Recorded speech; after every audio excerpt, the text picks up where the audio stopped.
देश में इस समय एक बार फिर मौसम ने करवट ली है। बारिश की रफ्तार थोड़ी थमी है। हालांकि मौसम विभाग ने अगले 1-2 दिनों के लिए पूर्वोत्तर समेत कई राज्यों में बारिश को लेकर अलर्ट जारी किया है। इस बीच देश के कुछ हिस्सों में गर्मी का प्रकोप फिर से बढ़ा है। दिल्ली एनसीआर में जून की शुरुआत बारिश के साथ हुई थी, लेकिन अब राजधानी में गर्मी यू टर्न मारने वाली है। दिल्ली का पारा धीरे धीरे ऊपर की तरफ बढ़ेगा, जिसकी वजह से दिल्ली में गर्मी का एहसास होगा। मौसम विभाग के अनुसार दिल्ली का अधिकतम तापमान 32 डिग्री और न्यूनतम तापमान 25 डिग्री रहने की संभावना है। हालांकि सप्ताह के अंत तक राजधानी का अधिकतम तापमान 39 डिग्री सेल्सियस तक जा सकता है। दिल्ली भले ही गर्मी से झुलसने वाली हो, लेकिन यूपी में इंद्रदेव बारिश करने वाले हैं। मौसम विभाग के अनुसार पूर्वी और पश्चिमी दोनों ही यूपी के इलाकों में मौसम करवट लेने वाला है। इस वजह से उत्तर प्रदेश के अलग अलग हिस्सों में गरज चमक के साथ बारिश का पूर्वानुमान जताया जा रहा है।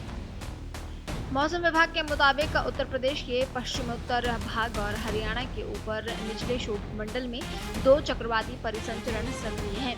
साथ ही मध्य क्षोभ मंडल में पंजाब के ऊपर एक पश्चिमी विक्षोभ भी बना हुआ है। इन तीनों प्रणालियों के आपसी समागम से अरब सागर से आने वाली आर्द्र हवाएं उत्तर भारत की ओर प्रवाहित हो रही हैं, जिससे प्रदेश भर में व्यापक वर्षा हो रही है।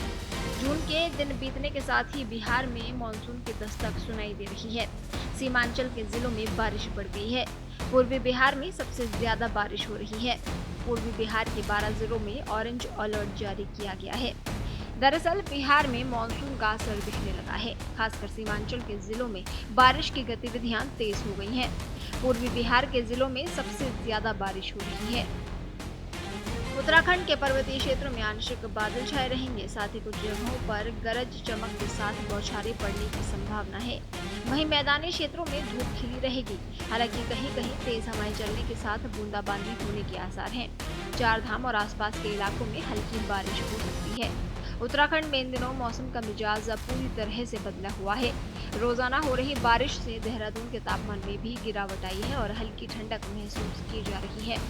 कुछ देर की बारिश से गर्मी से काफी राहत मिली है। असम में बुधवार को बाढ़ की स्थिति बहुत गंभीर हो जाने के साथ यहां 2 और लोग मारे गए हैं, जबकि 21 जिलों में प्रभावित लोगों की संख्या बढ़कर लगभग 6.8 लाख हो गई है। ब्रह्मपुत्र सहित 9 नदियां खतरे के निशान से ऊपर बह रही हैं, जबकि गुवाहाटी स्थित क्षेत्रीय मौसम विज्ञान केंद्र ने राज्य के अलग अलग स्थानों पर भारी से बहुत भारी बारिश का पूर्वानुमान जताया है। राज्य के कई हिस्सों में सड़क, रेल और नौका सेवाएं प्रभावित रही। बाढ़ की वजह से कुल मिलाकर 21 जिलों के 66 राजस्व क्षेत्रों और 1494 गांवों में कुल 6,79,423 लोग प्रभावित हैं। वहीं राजस्थान में मौसम में अचानक बदलाव देखने को मिल रहा है। पश्चिमी विक्षोभ के प्रभाव से राज्य के कई जिलों में मानसून जैसे हालात बन गए हैं। बारिश और ठंडी हवाओं के कारण तापमान में भारी गिरावट आई है। मौसम विभाग के अनुसार 6 जून तक राजस्थान के कई हिस्सों में आंधी और बारिश का सिलसिला जारी रह सकता है।